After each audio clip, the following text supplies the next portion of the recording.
Canadian prime minister Canadian parliament പിരിച്ചുവിട്ടു. ഇപ്പോഴുണ്ടായ flash ന്യൂസാണ്.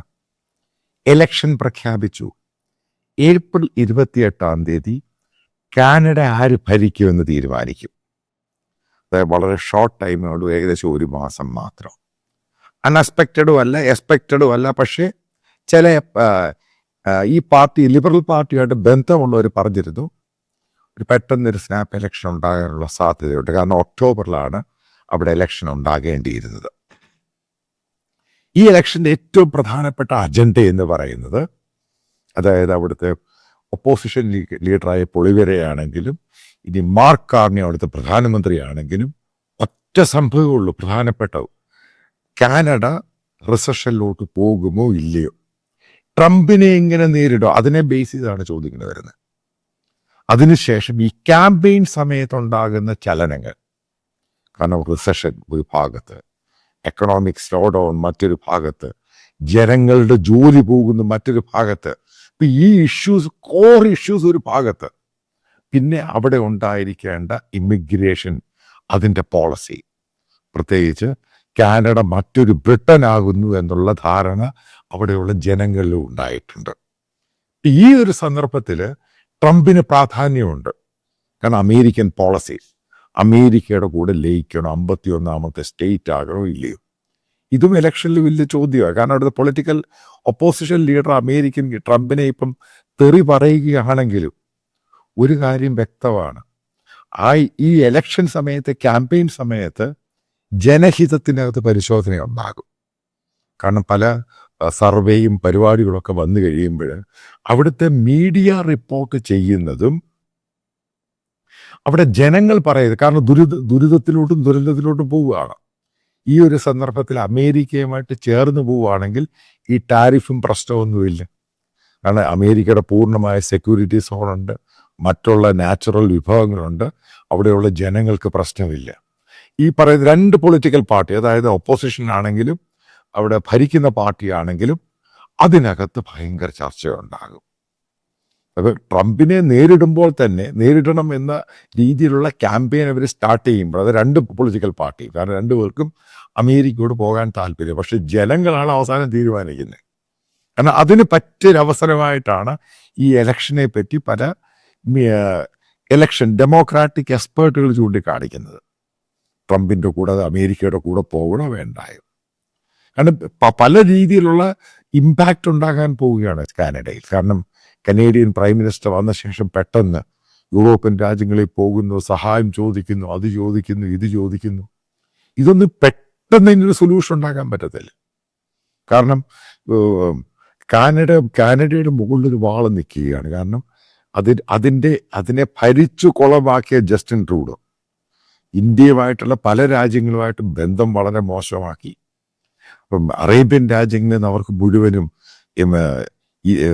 ആൾക്കാരെ അവിടെ കൊണ്ടുവന്ന് വരുത്തുകയും ആ രാജ്യത്തിൻ്റെ ഒരു കൾച്ചറിലും എത്തിക്സിനും ബാധിക്കുന്ന രീതിയിൽ പോവുകയും ചെയ്തു. ഇപ്പം ജനങ്ങൾക്കും അവിടെയുള്ള പൊളിറ്റിക്കൽ പാർട്ടിയോടും, അതായത് ഭരിക്കുന്ന ലിബറലാണെങ്കിലും ഒപ്പോസിഷനായ കൺസർവേറ്റീവ് പാർട്ടിയോടും പല രീതിയിലും വെറുപ്പുണ്ട്. അപ്പം ഇതിൻ്റെയൊക്കെ റിസൾട്ട്, ആകെ തുക എന്ന് പറയുന്നത്, ഈ ജനങ്ങളിൽ പറയുന്ന പല സർവേകളിലും ഈ സംഭവം ഉണ്ടാകും: അമേരിക്കയോട് ജോയിൻ ചെയ്യണോ വേണ്ടായോ.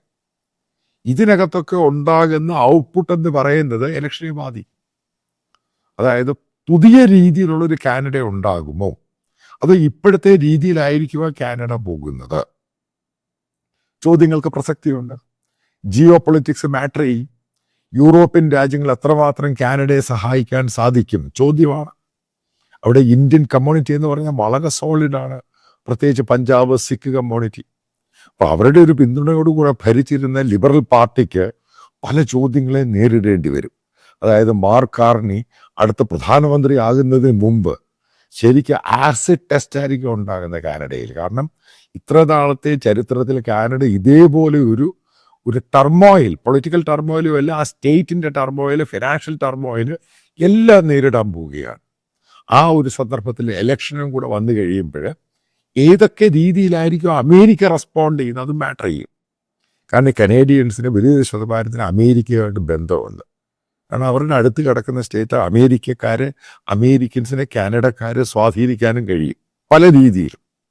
അത് ട്രംപിൻ്റെ റിപ്പബ്ലിക്കൻ പാർട്ടിക്കും ട്രംപ് പറയുന്ന സ്റ്റേറ്റ്മെൻ്റ് ആണെങ്കിലും കാനഡയിലുള്ള വോട്ടർമാരെ സ്വാധീനിക്കാൻ കഴിയും. കാരണം കനേഡിയൻ പത്രങ്ങൾ പറയുന്നത് ശരിയൊന്നുമല്ല.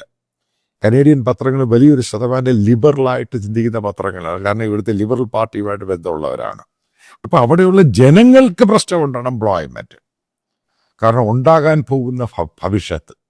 അപ്പോൾ അതിനെ എങ്ങനെയായിരിക്കും അമേരിക്കയുടെ കൂടെ നിൽക്കണോ വേണ്ടായോ, ഈ ചോദ്യങ്ങളുണ്ട്. ഇപ്പോൾ ട്രംപ് അഡ്മിനിസ്ട്രേഷൻ തന്നെയായിരിക്കും കാനഡ ഈ പറയുന്ന ഇലക്ഷനിൽ ഏറ്റവും പ്രാധാന്യമുള്ളത്. അതായത് ജനങ്ങൾക്ക് കിട്ടുന്ന വലിയൊരു ഡിബേറ്റിംഗ് പോയിന്റ്, അവരുടെ ഒരു തീരുമാനമായിരിക്കും അന്തിമം എന്ന് പറയുന്നത്. കാരണം ഒരു കാരണവശാലും കാനഡയിലുള്ള ആളുകൾക്ക് കാനഡ ഒരു മോശമായ രീതിയിൽ ഇതിൻ്റെ പേരിൽ പോകണമെന്ന് താല്പര്യമൊന്നും കാണത്തൊന്നുമില്ല. കാരണം ഈ രണ്ട് രാജ്യങ്ങളും ഏതാണ്ട് ഒരേപോലെയാണ്. അപ്പോൾ ഒരുമിച്ച് നിൽക്കുക എന്നുള്ള സംഭവമായിരിക്കും എനിക്ക് തോന്നുന്നു, എൻ്റെ ഒരു അസംഷൻ. അതായത് ഞാൻ കാണുന്നത് ഈ ഇലക്ഷൻ പെട്ടെന്ന് വരികയും ഡിബേറ്റുകളൊക്കെ ഒരു പ്രത്യേക ട്രാൻസ്ഫോർമേഷനിൽ മാറുകയും സ്ട്രക്ചർ ചെയ്യുകയും പോളറൈസേഷൻ ഉണ്ടാകുകയും ചെയ്തു കഴിഞ്ഞാൽ ഈ പറയുന്ന കൺസർവേറ്റീവ് പാർട്ടി ലിബറൽ പാർട്ടിയേക്കാൾ ഉപരിയായിട്ട് അവിടെ ജനങ്ങൾ ചിന്തിക്കുകയും ട്രംപിന് അനുകൂലമായിട്ട് മാറുകയും ചെയ്താൽ കാനഡയുടെ അത് മാറുകയാണെങ്കിൽ വലിയ അത്ഭുതമൊന്നും പറയാനൊന്നുമില്ല. കാരണം അതിനുള്ള പോസിബിൾ ചാൻസ് ഇപ്പോഴത്തെ ഈ ഇലക്ഷൻ പെട്ടെന്ന്, അതായത് സ്നാപ്പ് ഇലക്ഷൻ വന്നതോടുകൂടി ജനങ്ങൾക്കത് പറയാനുള്ള പ്ലാറ്റ്ഫോം ഇതവർക്ക് സർവേയിൽ കൂടെ കാണിക്കാനും വോട്ട് ചെയ്യുകയും ചെയ്തു കഴിഞ്ഞാൽ ഉറപ്പായും കാനഡയുടെ ഫ്യൂച്ചറാണ് ബാധിക്കുന്നത്. ഇതുമായിട്ട് ബന്ധപ്പെട്ട് വരാനുള്ള ദിവസങ്ങളുണ്ടാകുന്ന ഡിബേറ്റുകളുണ്ട്, അതിന് വലിയ പ്രാധാന്യമുണ്ട്. ഈ പറയുന്നത് ഒരു റിക്വസ്റ്റാണ്, പക്ഷേ ഇത് മാൻഡേറ്ററി അല്ല.